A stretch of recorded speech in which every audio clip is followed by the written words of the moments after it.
Hi, I'm Don Reedy. I'm going to make you an offer you can't refuse.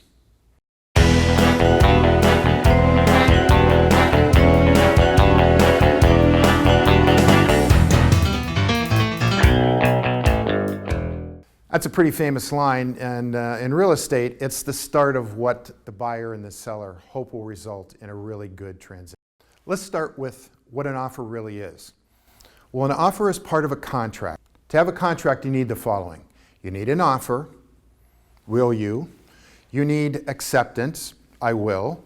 You need what's called mutual obligation. We both have something to gain or lose. You need consideration, which is money, or I'll give you a car in place of that. And in real estate, that has to be in writing. It's called the statute of frauds. It's pretty obvious that people will, they'll lie. So let's talk about offers, acceptance, counteroffers. The purchase agreement's almost done now. We're on page 9 and 10 of the residential purchase agreement. So let's go over this. First, you're going to see that there is an expiration of our offer. Now, typically, when a buyer makes an offer, they're hoping to get the seller to respond to it in some reasonable period of time. The default, meaning what's in the contract if you don't change it, is that the offer is good for 3 full days. By the end of the 3rd day, you have to have received either a counteroffer or a signed acceptance or rejection of this offer. Notice here where my arrow is. If you happen to be a married couple or only one of you is available for signing, you're allowed to do that now. One buyer can sign and represent that the other buyer that he or she is representing them, and then get those signatures later on once the offer is accepted. The seller has a number of options. First of all, they can just do nothing. They can wait and the offer will expire. They can reject the offer, and they reject the offer by either sending a rejection. They can reject the offer, and they can do that either by calling or emailing, or again taking no action. Or they can accept your offer. Now notice that when they accept it, they're accepting all the terms of the contract that we put in, unless, and here's the big red arrow, they want to counter us on something. Let's say, for example, that we want the washer and dryer to stay, and they want to keep it. So they can counter us and say, we'll agree to everything else, your purchase price, all of your other wishes, but we are going to keep the washer and dryer.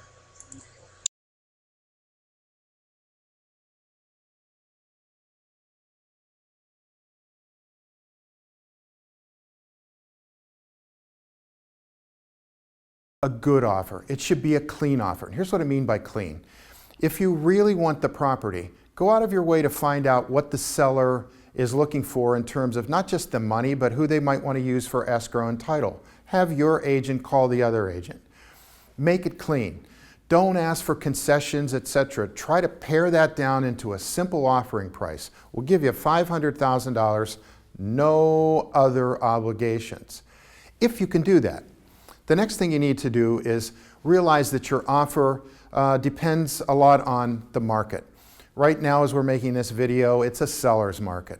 There aren't many homes and sellers are getting more money. So when you make an offer, to lowball them, if you offer $450,000 on a home that's $500,000 and really should sell for $500,000, you aren't going to hear a peep. And here's the biggest tip I have for you. It's really old school. Write a letter to the seller. Oh my gosh, I can't tell you how many times I've had clients who have written just a little letter that you send along to the seller saying, we love your backyard, we can't wait for Jimmy and Benny to play there, it's just the coolest place, I couldn't stand to live anyplace else, whatever you really feel, and send that along to the seller.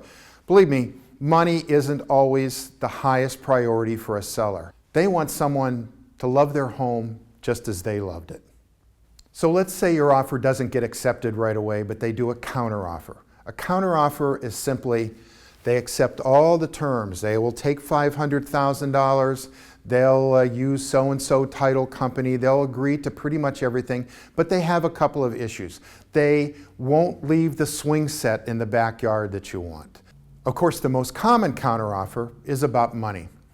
They want $500,000, you've offered $475,000, and they counter you back again and say, no, we really want $500,000. Now at that point, the counteroffer through the buyer's eyes really should be looked on with a pretty smiley face, because now you're talking.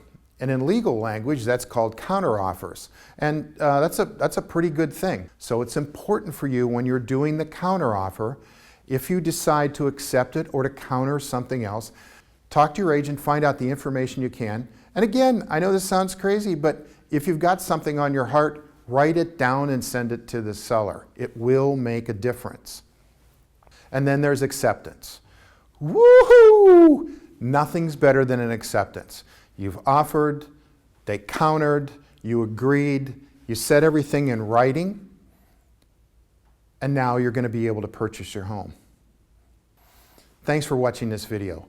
Hopefully, knowing more about the process of buying a home is helpful.